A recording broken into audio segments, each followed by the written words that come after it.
Labdien! Šodien izbraukums pie dabas. Tiekamies ar Kasparu, manu labu draugu, lielu Japānas copas lietu speciālistu. Es domāju, ka šodien jūs uzzināsiet daudz ko interesantu par to, kas viņa somā, kas viņa kastēs, jo viena otra lieta ir tikai viena eksemplārā Latvijā. Jā, tā kā skatāmies, vērtējam, būs jums interesanti. Protams, multiplikātoru pasaulē vieglais, tas ir BFS, kā tur, Bait Finesse sistēma vai kā nu tas saīsinājums nāk. Tā ir vesela liela tēma. Multiplikātori vēsturiski viņi bijuši labvēlīgi smagiem mānekļiem, un tur nekāda problēma nav. Jebkuru multiplikātoru var iemest kaut ko smagu, un tam viņš arī īpaši labvēlīgs. Bet ar vieglajiem sākas pavisam cits stāsts, tātad atkal jau problēma ir tajā, ka kasete iemetienā viņi iegūst inerci. Tajā brīdī, kad māneklis neizvelk pietiekami daudz auklas, tikpat daudz, cik kasete izgrūž, trinoties, jums rodas bārdi. Tas ir viens aspekts, otrs arī, tātad viņu vēl tad vajag nobremzēt arī pietiekami maigi, ne pa ātru, lai jums nenorauj iemetienu, bet arī ne tā, lai vispār tas nenotiek. Kas arī ar viegliem mānekļiem, teiksim, ar centrbēdzes bremzēm var gadīties, ka ir ļoti viegls māneklis, ka centrbēdzes bremzes pat neieslēdzas. Tāpēc šādiem vieglajiem svariem parasti izmanto magnētiskās bremzes. Un, tas vienmēr bijis tā liela tēma, tas vienmēr bijis ierobežojošais tas šķērslis.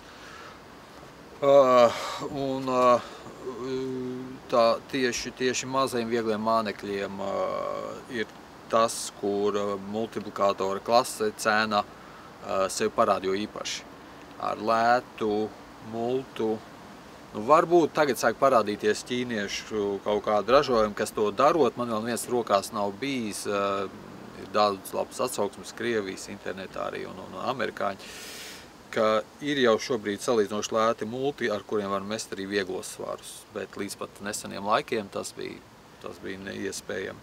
Un tā ir liela problēma, ja cilvēks nopērk multiplikātoru lētu, ka viņš pat nevar iemest.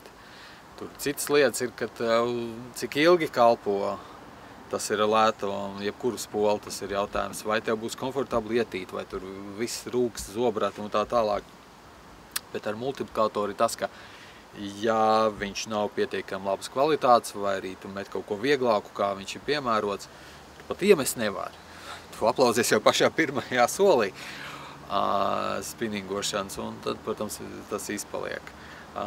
Tā ka, jā, viens no ieteikumiem, ko vienmēr saka cilvēkiem, kas grib mēģināt multiplikātoru, un, protams, ka negribas ļoti investēties lietā, kur tu nezini, bet tad jēdzīgāk ir ar kādu paziņu, kuram ir multiplikātors, cerams, labākas kvalitātes, pamēģināt normālu multu. Ja tu pamēģinās draņķīgu multu, tad mults jau nebūs vainīgi. Multiplikātori kā tādi nebūs vainīgi pie tā, ka tur nekas nesanāks. Tad, ja tā lieta pamēģina un iepatīkas, tad, protams, tad ir jēga arī investēties. Uzreiz teikšu, kas ir ar multiem un iepatikšanos. Stulbā pīle. Tūlīt mēģinās viņu musēt šito te, lai viņš ir, ka jātina. Tā jau sapratu, ka... Un ar to iepatikšanos es ieteiktu tādu variantu, ka cilvēks, kurš pieredz ar spinningu spolu mest, teiksim, vienu dienu, ja ir iespēja pamētāt tīri, tikai paņemt multu. Vienkārši neņem tos pārējos neko līdzi. Vienkārši ir tikai mults, tu gribi spinningot, tu spinningos ar multu.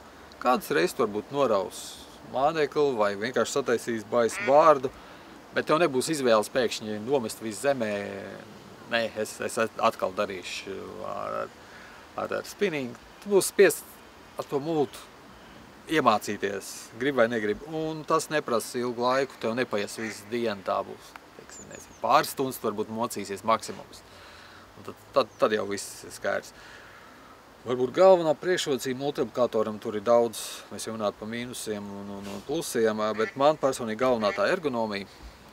Smuki viņš man iekļaujas rokā, man nekarājas tas, es nezinu, kas tur lejā, kas, manuprāt, izjauc balansu, visu estētiku un jebkura veida kustības manipulācijas, ja tev ir mults, viņas jau ir nesalīdzinājumi vieglākas, patīkamākas. Plus multi ir vieglāki principā, caurmērā, viņi ir arī lētāki. Ja es gribu augstākās klases, teiksim, Stellu spinningu, vieglo spinningu, vai es gribu Aldebarānu, tās ir praktiski viņas pa kategoriju atšķirīgas izmaksas. Nu, es nezinu, cik jauni viņi maksā, es vienkārši parasti viņas pērku mazlietotas no Japānas. Bet es domāju, ka es varētu iekļauties divus pat Aldebarānus, varbūt par vienu jaunos Aldebarānus, par vienu kaut kādu jaunāko Stellu. Tāda varētu būt tā cena attiecība. Vismaz pusotra. Tā kā. Vēl viens, ar citu, jā, ekonomiskais apsvērums, ka no vienas puses lētie multiplikatori, tas ir ļoti liels risks, un tas tikai tagad Ķīnā tiek pacelts tādā līmenī, lai mēs sāk par to runāt. Savukārt dārgais gals ir ievērojami teiksim, tu var dabūt to pašu sniegumu ievērojami lētāk kā spinninga spolēm. Nu, tas tā ir tāda interesanta kombinācija sanāk ekonomiskais, tas elitārais gals sanāk ekonomiskāks. Nu tā, un tādam Aldebarānam, piemēram, es teiktu, es jau vairs nejūtu starpību un iemetienā, šeit vairs nespēlē lomu tas, ka tas ir beidkasters. Kāds kļūst noteicošais.